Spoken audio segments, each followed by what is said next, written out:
Sur ce lac artificiel, un immense miroir. Le chantier de la centrale photovoltaïque bat son plein.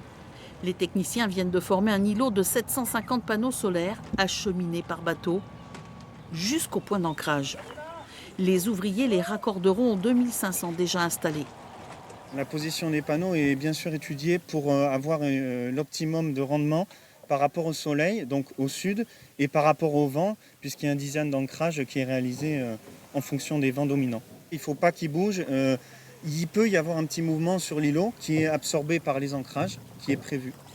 Grâce à des flotteurs, 7992 panneaux solaires vont être installés sur cette ancienne carrière de 7 hectares qui n'est plus exploitée depuis 2014. L'ensemble des panneaux devrait être posé d'ici fin juin. Un travail de titan pour la vingtaine de personnes présentes sur ce chantier.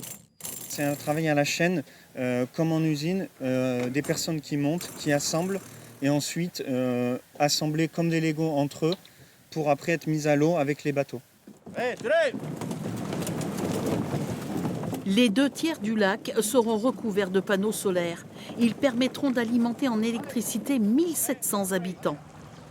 Cette centrale est la première dans la Vienne et la seconde en Nouvelle-Aquitaine. L'intérêt de cette centrale photovoltaïque innovante avec des panneaux photovoltaïques sur l'eau, c'est tout d'abord l'utilisation de la réverbération des rayons lumineux sur l'eau qui vont permettre d'améliorer la production des panneaux, et également de bénéficier de l'évaporation en été quand il va faire chaud de l'eau autour des panneaux photovoltaïques, ce qui va permettre un refroidissement naturel des panneaux et améliorer également leur production. Cette centrale photovoltaïque devrait permettre d'économiser 1000 tonnes de CO2 et produire de l'électricité à partir du mois de septembre prochain.